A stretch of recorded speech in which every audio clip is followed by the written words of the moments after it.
Now, on to Mr. Jacques, who will be speaking on behalf of the Water Security Agency. 5 minutes. Thank you, Mr. Chair, and thank you to the committee for inviting us here today to speak about water management in Saskatchewan. Canada is a water superpower, and across our great land, but especially in Saskatchewan, Manitoba, our water is key to our prosperity. It sustains economies, turns aspirations to realities, and helps communities reach their full potential. Ensuring a substantial supply of water is crucial to the future growth and prosperity of the prairies, be it in agriculture, manufacturing, energy, or an array of other industries. These are Minister Jolie's words from the Prairie Prosperity Report, a vision for water management, the Management of Water Resources report published in 2020. And the report focused on the unrealized potential of irrigation at Lake Diefenbaker. Creating a large and secure supply of water in the prairies was discussed for many years in Saskatchewan, and discussions gained momentum following the crushing droughts of the 30s.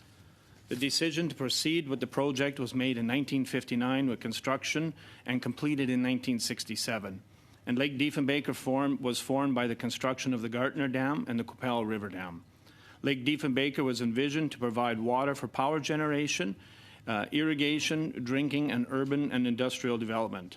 And today, Lake Diefenbaker provides significant supply for hydroelectric power, drinking water for nearly 2/3 of the province, and water for urban and industrial development in the central area of Saskatchewan. And the irrigation potential of the lake, however, has never been fully realized. Pump houses and canals were built during the construction of the project, and today irrigation is operational on the east side of the lake, and unfortunately work was discontinued on the west side in 1973 by the provincial government of the day, when canal construction was already 90% completed. The West Side project was never finished, and as a result, today we see many kilometers of dry canal with concrete structures that have never been used.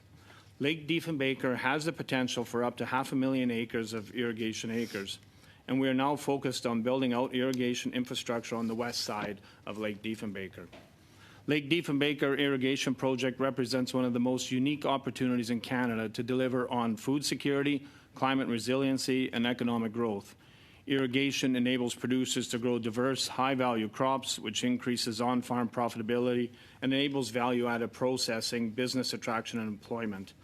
The project would create thousands of new jobs in construction and the duration of operation, and it represents potentially billions in new tax revenue for both the provincial and the federal governments. Most estimates say global food production must rise by 70% by 2050 to feed the projected 9 billion people around the world. What increased irrigation at this scale means for Canada is the reduced reliance on food imports. Increased irrigation not only allows our country to grow more food per acre, but grow different crops, replacing costlier food imports that must travel further distances to reach our grocery shelves. The Water Security Agency has undertaken significant engagement activities with local communities, rural municipalities, stakeholder groups, and Indigenous rights holders. In total, the project team has engaged in 18 in-person meetings with Indigenous communities. And these meetings included information and education on the project itself, as well as the economic benefits it could provide to irrigators, agri-food production, and other processing opportunities. And I would say the feedback so far from these meetings has been very positive, and we look forward to ongoing engagement with the public and Indigenous rights holders as the work on the project continues. One of the frequent questions that I'm asked is there enough water for a project of this size? And the short answer is yes.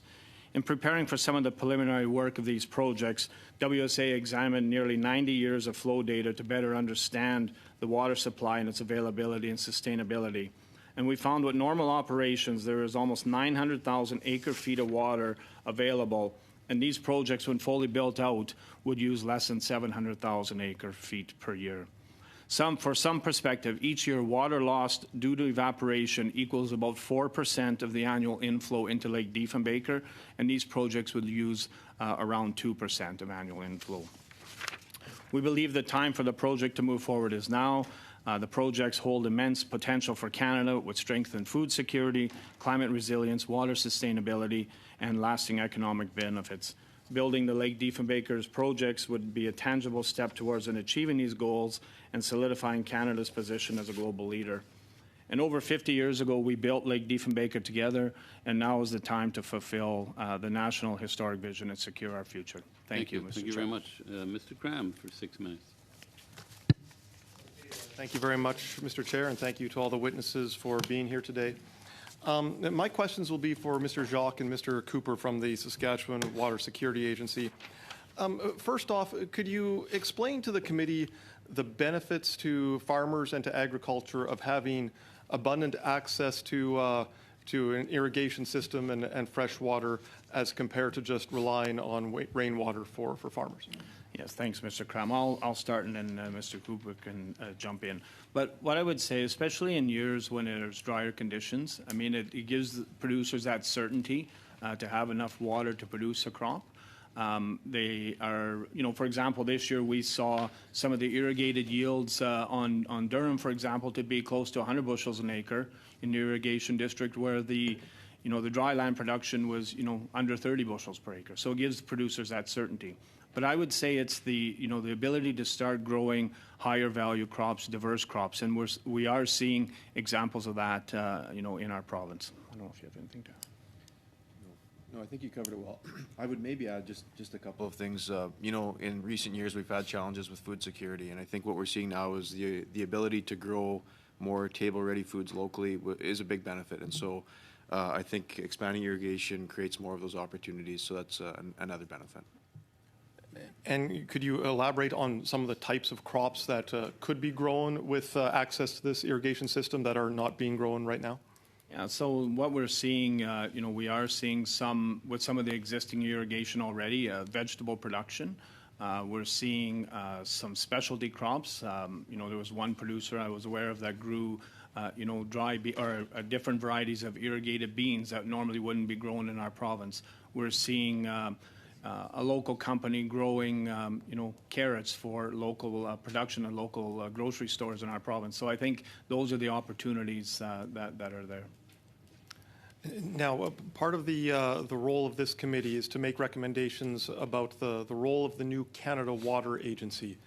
Could you explain from your perspective and from the perspective of the Lake Diefenbaker project, what would be a useful role for the Canada Water Agency to play to move projects like this forward, and what would maybe be a not so useful role? So maybe I'll just back up a little bit, maybe for the committee's interest. Water Security Agency in Saskatchewan, we're a unique organization in the country where everything water related is under one agency. And so, we advance, different water management initiatives, that are required to support, the provincial economy, the quality of life for Saskatchewan residents while protecting, the environment. We're responsible for all the regulation in the province. We hand out the water licenses to different users, regardless who the user is. We do a number of monitoring activities to make sure, the rivers and the water streams are safe. And so, that's been, I guess, our concern right from the get-go when we had some early conversations, is that long as we're not duplicating services that are already provided within our province, because we're already providing that. But if the agency is there to help provide some fundings, opportunities, as Mr. Orbs spoke about earlier, or maybe some of that science or collaboration or the research side. Okay, very good. In your opening statement, you used the term climate resiliency. Could you explain what climate resiliency means and how the Lake Diefenbaker project can play a positive role? Yeah, the Lake Diefenbaker does just do that. I mean, in dry years, it's providing an ample supply of water that can be used to, whether it's for our communities or agriculture production. It's making water available on drier years. It also helps. We have seen years where there's been excess water, and it helps provide, protection against flooding. But when I think about, when it comes to agriculture production, it's making sure producers have that, stable supply of water that they need to grow the crops. But it also can be used for, providing water or making water available for communities as well, should they need a source of water. I'd maybe add a little bit. So in terms of resilience and adaptation, the project is very helpful because research has been done in terms of what we can expect in climate change scenarios with precipitation. And what they're saying is the volumes should remain steady or perhaps increase if you're able to capture and store. And so Lake Diefenbaker is very helpful in the sense that it can capture water whenever we're lucky enough to receive it, and you can benefit from irrigation that way. So it provides us that resiliency in case of future droughts. Okay, thank you very much. And Mr. Chair, I'd like to give my remaining time to Mr. Mazier.